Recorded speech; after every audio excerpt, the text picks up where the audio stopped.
KMOX is St. Louis. It's St. Louis beyond its name with license. It is the heartbeat of the city. Its personality, its depth, what it means to the community, what a difference it can make. KMOX is bigger than all of us. It's today, it's tomorrow, and it's most importantly, our history.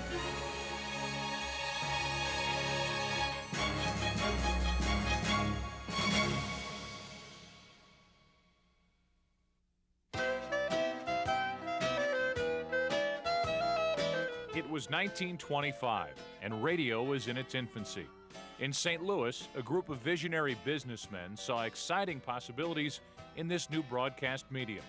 What St. Louis needs, they thought, is a radio powerhouse, a superstation. So they created the Voice of St. Louis Incorporated, set out to spread the word, attract investors, and put this new superstation on the air. St. Louis investors bought in, and one of those shareholders was the St. Louis Globe-Democrat. So, the Voice of St. Louis made front-page news on a regular basis as the paper trumpeted the group's progress. That fall, the project switched into high gear.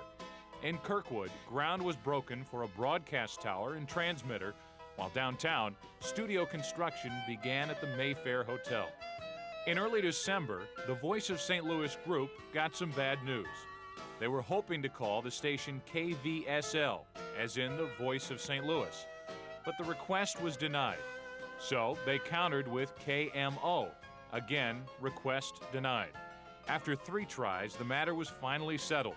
The station's call letters would be KMOX. X as in Christmas. Kirkwood's mayor, R.L. Jacobsmeyer, called KMOX Kirkwood's Christmas gift to the world. On Christmas Eve, during the inaugural broadcast, E. Lansing Ray, chairman of the Globe-Democrat and of the station's board of directors, announced that KMOX was St. Louis's gift to the nation. Engineer Ray Elmore was on duty at the transmitter site that night. At that time, the location of the 2 original towers on Guyer Road north of Manchester was a big cow pasture. It'll be hard for people who live there now to realize just exactly what I'm talking about. Kirkwood didn't extend beyond Manchester Road north at all. They were going to open, as I recall, at 8 p.m. They had us standing by in case there was trouble on the circuits, and we were standing outside of this little building they had there, out in that cow pasture on Christmas Eve. The station's initial programming was pretty mundane. There were lectures and recitals and half-hour programs produced by corporate shareholders who brought us Brown Shoe Company's Buster Brown Show and Associated Press news dispatches from the Globe-Democrat. Then, in 1926, a young woman from Sullivan, Missouri, hit the KMOX airwaves. Honorine LePay was a piano player who took requests for her live program. The show was a hit, but management thought Honorine's name was too difficult. A contest ensued, and she was dubbed Torchy in recognition of her bright auburn hair. I was there the first and second years that KMOX was on the air. I was on the staff. I played the piano and sang, and I also had to do auditions. You know, I'd play for people when they'd come in to audition for voice or something like that. In 1927, a young entrepreneur named William Paley launched the CBS radio network. 3 years later, CBS purchased stock in KMOX and eventually bought the station in 1936. During this period, the steady influx of money allowed the station to move its studios into more spacious facilities at the Mart Building.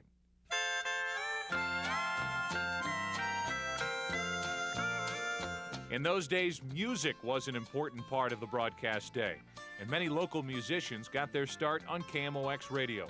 One of them, Roy Queen, was only 16 when he auditioned in 1929. France Laux was the program's announcer.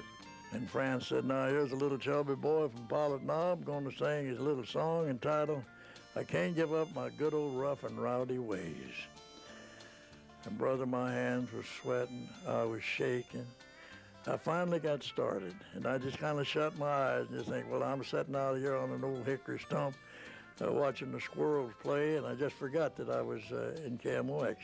The music was called hillbilly music, and it filled the KMOX airwaves in the early morning for almost 2 decades. When Irish eyes were smiling, just like the morning spring, through the lilt of Irish laughter, you can hear the angels sing. Uncle Dick Slack presents a transcribed Moonlight Serenade with Sally Foster. Snow is falling on the prairie, and the work's all done till spring. I must leave you till the cactus blooms again.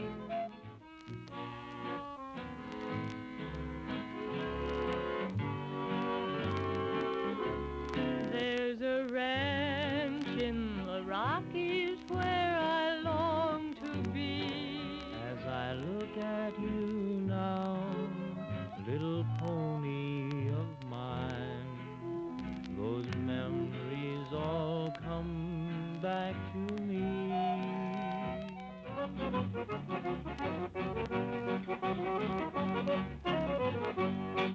The Hillbilly shows also featured a troupe of comedians. George Gobel was one of them. We were on at 5:30 in the morning. You know, they used to book some of these shows, sometimes as far as 200 miles away. And you'd finish up, if it was a dance or something like that, you didn't get out of there till 2 o'clock in the morning. And then you'd get in your car, drive like the wind, and come in and do the hour-and-a-half show. Oh, we had some time. St. Louis and the rest of the nation were in the midst of the Great Depression, so the comedy and musical programs gave the audience a place to escape for a while. And there was a large farm audience out there listening.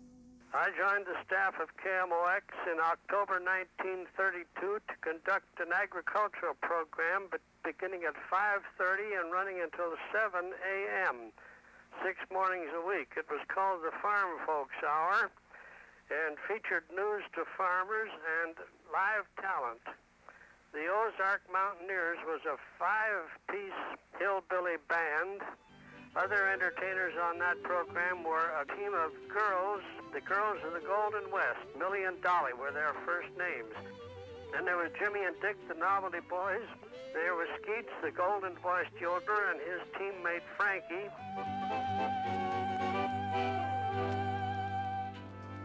KMOX was already making a name for itself in sports reporting thanks to Bill Mack. He became the first radio reporter to cover spring training, filing dispatches from Florida in the late 1920s. In 1933, Prohibition officially ended. KMOX anchored a live, nationwide broadcast from Anheuser-Busch the day the brewery came back to life. Announcers described the scene. In just a moment, we expect to hear the whistle on the roof of the brew house, officially signaling 7,500 men back to work in the Anheuser-Busch plant. Now let's go downstairs and hear the great steel door of the bottling plant raised and the first cases of Budweiser being rushed to Lambert Field, where they will be delivered at various points in the nation by Transcontinental Western Airlines. Let's go downstairs and hear the first truck leave the plant. All right, Marvin Miller. Just a moment, I'm going to have the driver of the first truck to leave the plant with the new 3 2/10% Budweiser say just a few words to you. Oh boy. This is the first job I've had in 6 months. I'm pretty thankful to get this chance to deliver this first load of Budweiser.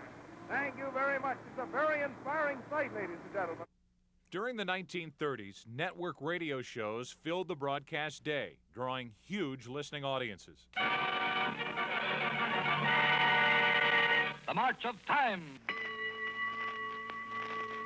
Each Thursday night.